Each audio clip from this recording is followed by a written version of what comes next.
क्या आप जानते हैं एक साल में 365 दिन ही क्यों होता है?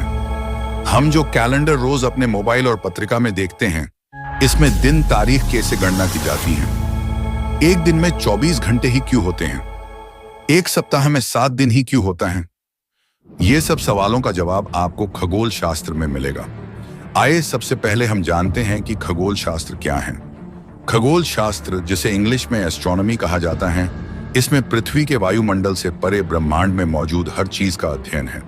इसमें वे वस्तुएं शामिल हैं जिन्हें हम अपनी खाली आंखों से देख सकते हैं, जैसे कि सूरज, चंद्रमा, ग्रह और सितारे।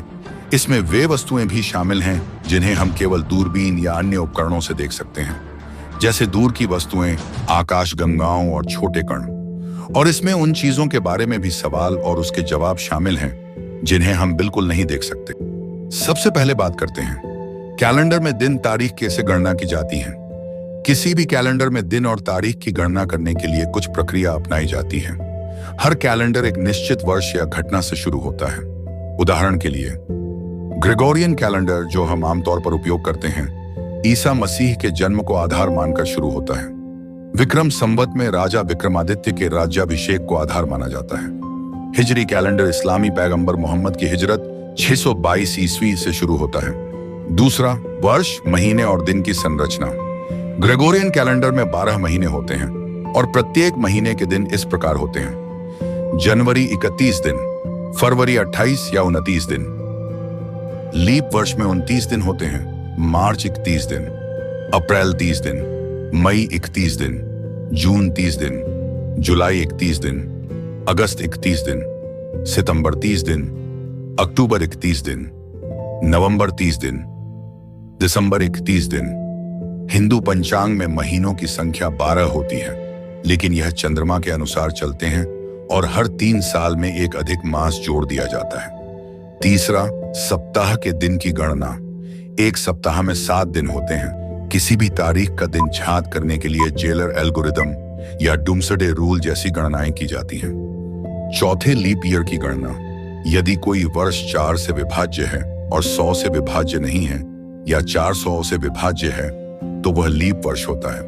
उदाहरण 2000, 2004, 2008, 2012, 2016, 2020, 2024 लीप ईयर हैं।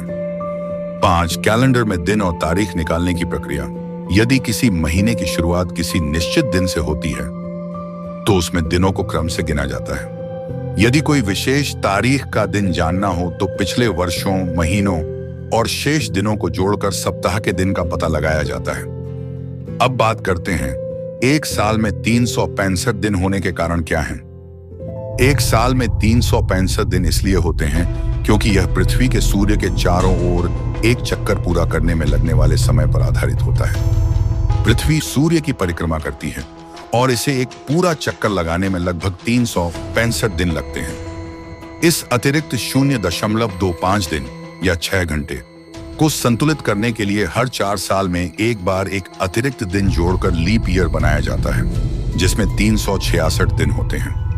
हमारे वर्तमान ग्रेगोरियन कैलेंडर में साल को 365 दिनों का माना गया है और हर चौथे साल में फरवरी में 29वां दिन जोड़कर 366 दिन किए जाते हैं। अब बात करते हैं एक दिन में 24 घंटे ही क्यों होते हैं। एक दिन में 24 घंटे होने का मुख्य कारण प्राचीन समय से चली आ रही गणनाएं और खगोलीय घटनाएं हैं। इसके पीछे कई ऐतिहासिक और वैज्ञानिक कारण हैं।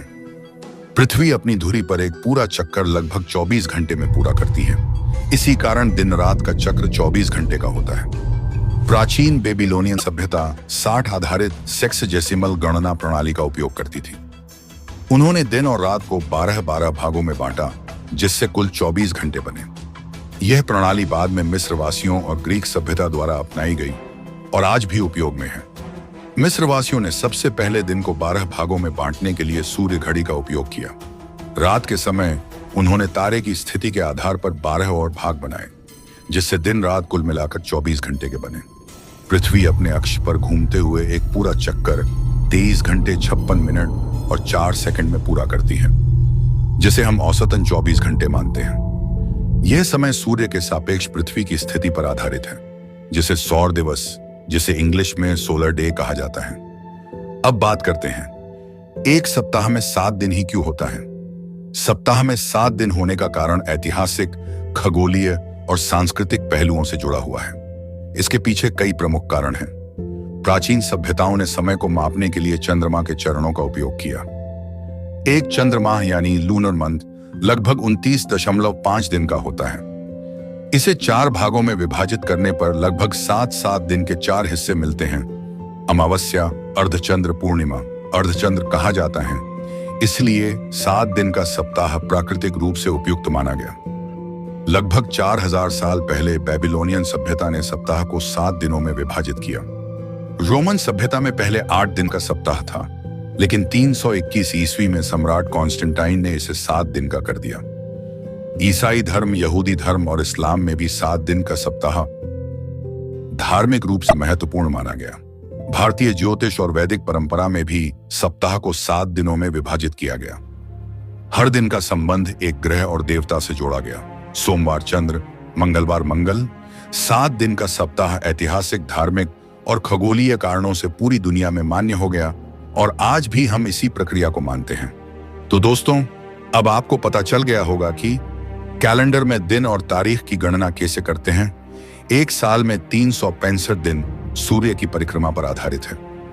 एक दिन में 24 घंटे पृथ्वी के घूर्णन से जुड़े हैं और एक हफ्ते में 7 दिन चंद्रमा के चरणों और प्राचीन सभ्यताओं की गणनाओं से निर्धारित हुए हैं। अगर आपको यह वीडियो पसंद आया तो इसे लाइक करें, शेयर करें और हमारे चैनल को सब्सक्राइब करें ताकि आप ऐसे ही रोचक वैज्ञानिक वीडियो देख सकें। और अगर आपको मुझसे कुछ पूछना है तो कमेंट करके पूछ सकते हैं।